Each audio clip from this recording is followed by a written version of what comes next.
दोस्तों, दुनिया भर में फ्रीडम ऑफ स्पीच के नाम पर इस्लामोफोबिया को बढ़ावा दिया जा रहा है, जहां कुरान शरीफ की बेहुरमती बार बार की जा रही है।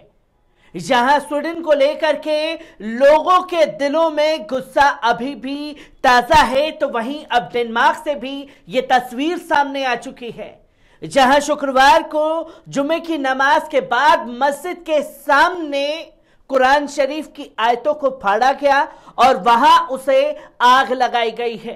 ताजा मामला डेनमार्क से सामने आया है, जिसके बाद दुनिया भर के मुसलमानों का गुस्सा जो है वो फूट चुका है। पहले स्वीडन को लेकर के कड़ी प्रतिक्रिया आ रही थी, अब डेनमार्क को लेकर के भी कड़ी प्रतिक्रियाएं सामने आना शुरू हो गई हैं। जिस तरीके से वीडियो पहले सामने आया है उस पर नजर डालिए।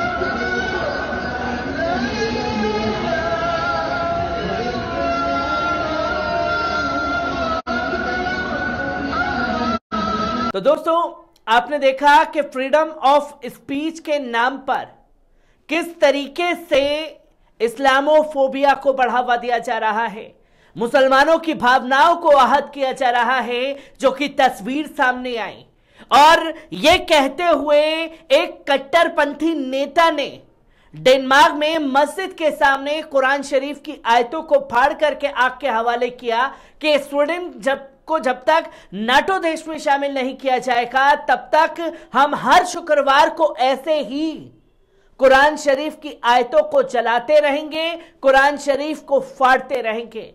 यह बेहुरमती करने के मामले के बाद में तुर्की का गुस्सा भी 7वें आसमान पर है, जहां तुरंत तुर्की ने स्वीडन और डेनमार्क के राजदूतों को तलब कर दिया है।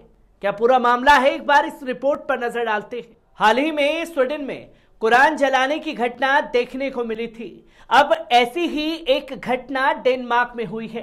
डेनमार्क की राजधानी कोपेनहेगन में मस्जिद के पास और तुर्की दूतावास के बाहर मुस्लिमों की पवित्र पुस्तक कुरान की प्रति जलाने का मामला सामने आया है। इससे पहले भी धुर दक्षिणपंथी नेता रासमुस पालुदान ने 21 जनवरी को स्वीडन में पवित्र पुस्तक कुरान की बेहुरमती की और उसकी प्रतियों को जलाया था। इस घटना के बाद से ही तुर्की समेत दुनिया के मुस्लिम देशों ने स्वीडन से अपनी नाराजगी जाहिर की थी।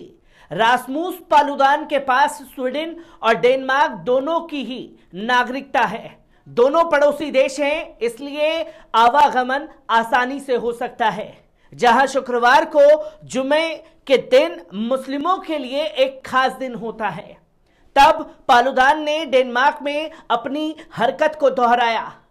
उसने एक मस्जिद के सामने और साथ ही तुर्की दूतावास के बाहर दोबारा कुरान की प्रति को जलाया है। दरअसल स्वीडन और फिनलैंड नाटो में शामिल होना चाहते हैं, लेकिन तुर्की इस तरह की हरकतों से नाराज है और नाटो में शामिल होने से रोक रहा है।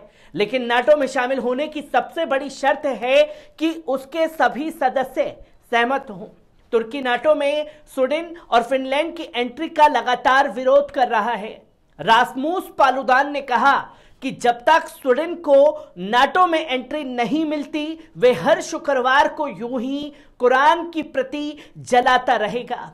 डेनमार्क के विदेश मंत्री लॉर्स लोके रासमुसेन ने कहा कि इस घटना से तुर्की के साथ डेनमार्क के अच्छे संबंध में बदलाव नहीं होने वाला है। उन्होंने साफ तौर पर कहा कि हमारा काम अब तुर्की से इस बारे में बात करना है कि हमारा लोकतंत्र कितना स्वतंत्र है और डेनमार्क की सरकार और लोगों में अंतर है।